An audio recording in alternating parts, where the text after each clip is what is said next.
Hey guys, welcome. This is the Able Farmer, and here's me, Olivia. But anyway, this video we're going to do a week 9 check-in on the Cornish cross and the slow-growing white broilers. But first, special delivery. What do we have here? Okay, I went ahead and I already popped the top here. And looky there. The next round has arrived. I ordered these from Hoover Hatchery this time just to try to change things up. So far I have ordered from Murray McMurray, Meyer Hatchery, Welp Hatchery, and now Hoover Hatchery. The only complaint I have is I got no confirmation email, no shipment information, and no phone call from the post office. They just, voila, they're on my porch. So, Olivia, you go ahead and grab them. Grab the whole box. Okay. The whole box. Now, do you know what we're going to do with these chicks? We're going to use them as barbecue chicken for my sister's birthday. Yep, your sister and your brother's birthday. I ordered 15 of these Cornish cross. What they actually are the Cornish game hens. And what we're doing is we are going to raise these to about 5 weeks old, and we are going to butcher them, and I am going to split them, and we are going to have barbecued chicken on the grill for Ellie and Cohen's birthday party in October. You excited? Yeah. Alright, we're going to go ahead and we're going to set these guys up in their brooder. We got it pretty much set up, and the next part of the video, we are going to update you guys on the slow-growing white broilers and the Cornish cross. Alright, week 9 of the slow-growing white broilers and the Cornish cross. We're going to go ahead and get these guys taken care of this evening, and then we're going to weigh them out and see how we're doing.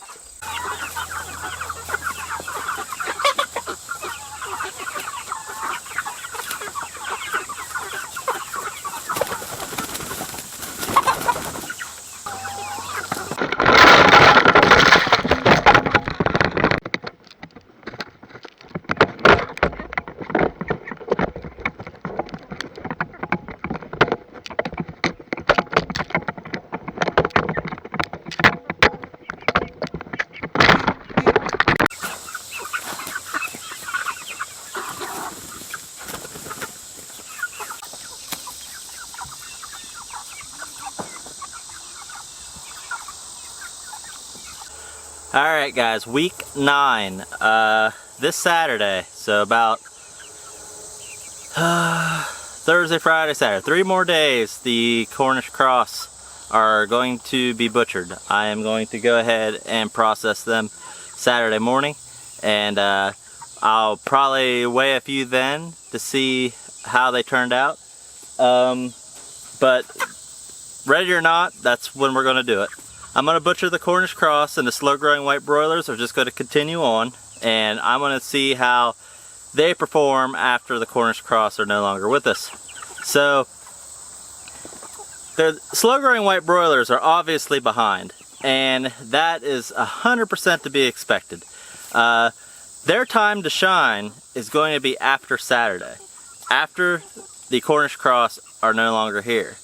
How long does it take to get them to where they need to be? Can I keep them over the winter? Will they lay eggs? Can I reproduce them? Can I have a self-sustainable system here on the homestead? That's the question.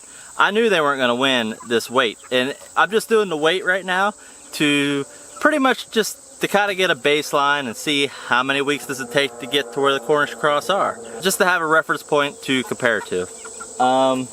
I'm going to get a couple of them out here, and I'm going to get a couple close-up shots and show you the comparison between the two.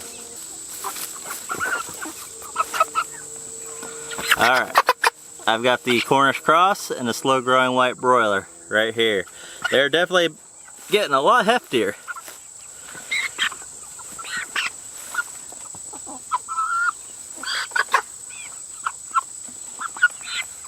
It's getting to be a pretty good weight.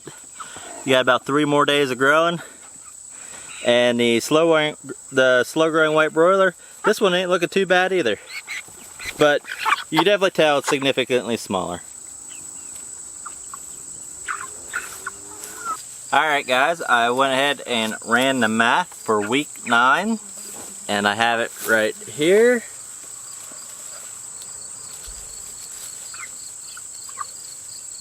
You can see for week 9, the Cornish cross were 5 pounds, 8 ounces. They gained 1 pound this past week. And the slow-growing white broilers have broke 3 pounds. They have actually picked up the pace. They're 3 pounds, 1 ounce. And if you look at the comparison, this is what is nice. The slow-growing white broiler is, at week 9, is in between week 6 and 7 of the Cornish cross. So you can see they're slightly behind week 7. So they're what, 2.5 weeks behind the slow-growing, or they're 2.5 weeks behind the Cornish cross. That actually isn't too bad, you know, honestly. And another thing, I've just been watching these guys, even the Cornish cross, these giant birds running around here. They're chasing bugs and running around here because just as much as the slow-growing white broilers. I'm actually pleasantly surprised. And I was wondering, you know, I've been kind of beating myself up on maybe restricting their feed. And you know, yes, I made mistakes, but something to think about is the last round of Cornish cross I did, I had 16 of them. And I feel like I fed them probably per bird a lot more and they grew faster. However, I had to call 3 early, 3 out of 16, because their legs broke down and they were unable to walk. They couldn't even move, so I had to go ahead and call them. 3 out of 16. You figure, you know, I had to call almost 20% of my birds because their legs broke down. I think it's about 19% or so. So far, I have had 50 chickens. I think there's 48 in there now. I killed 2 by accident. And I had 1 unexplained death a couple days into it. I have had zero leg problems. And when these Cornish cross get out, they run around and look for bugs. They're running around just fine, looking for bugs. The ones that are out back here. I'm actually really surprised about that. And maybe maybe on a small scale, such as a homestead, why are we rushing to get these guys to weight so fast? You know, if it takes 9 or 10 weeks for the Cornish cross, if it takes 9 or 10 weeks, is that really that big of a deal? I mean, if you're restricting their feed, you're not paying any more in feed because they're only eating what you give them, and all it's costing you is time. And if you're like me, you love what you're doing, and I love doing this. And you know, it just got me thinking. It's like, to spend an extra 6 or 7 minutes a day to come up here and feed them for an extra week or 2 to have happier, healthier birds and less problems with their legs, less health problems, maybe less unexplained dying in the heat, and you know, just overall, maybe it's just better on them to not let them grow so super fast like some Frankenstein or something. Just something to think about. Now, you know, I made a mistake, but I might have learned something here because you know, these birds are not suffering. They look pretty good. I have bumped their feed up, but still, I know they would eat a lot more if I let them. I'm only feeding them twice a day, and most of the day their feeder's empty. They gobble it all up, and then all they have is that salad bar that they're sitting on. And I move them about twice a day now that they're bigger, and they get a fresh salad bar, and they can eat that.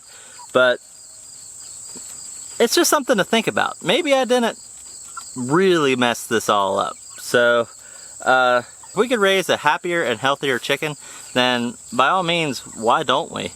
I know the Cornish cross is kind of vilified because of how they act with food and how freakishly fast they grow, and you know, most people try to avoid them, but maybe if we just didn't pump them full of food all the time, then maybe their health problems wouldn't be near as bad. The slow-growing white broilers, they're doing just fine too. But you know, everybody says how a Cornish cross will just lay around. They just lay there, and they'll just eat, drink, and poop. That's it. They'll just lay there, wait for their food. Yes, when I come up over the hill, they're ready for the food. But when they get out here, I'll try to get a shot of them here. But they go after bugs. They walk around. They're not laying around. And maybe that's because I'm not, you know, I'm not allowing them to gorge themselves. It's like they don't have like a stop button or something. Maybe like some of us. But anyway, that's one thing to think about. Like I said, 3 more days and I am going to harvest them, and I'll probably weigh them out a little bit there. So they're running at 5.5 pounds. So it'd be nice if I can get them up about 6 pounds. There's an obvious difference between the roosters and the females, and when I weigh them, I try to mix them up. I don't try to do like all roosters and try to inflate my numbers, because I could have easily had bigger numbers, but I picked, you know, a bigger one, a small one, a medium one. You know, I try not to, and you know, I'm trying to keep it as accurate as I can. But if I can get them up to 6 pounds, and I don't know, if I had a 6-pound bird, it should come out pretty close to about a 4-pound carcass, which I'll be happy with. But anyway, I hope you guys enjoyed the video. I hope you continue to watch my channel and follow along. I would greatly appreciate that. And I appreciate you guys, and I enjoy doing this. And I just like to thank you guys for watching. See you later.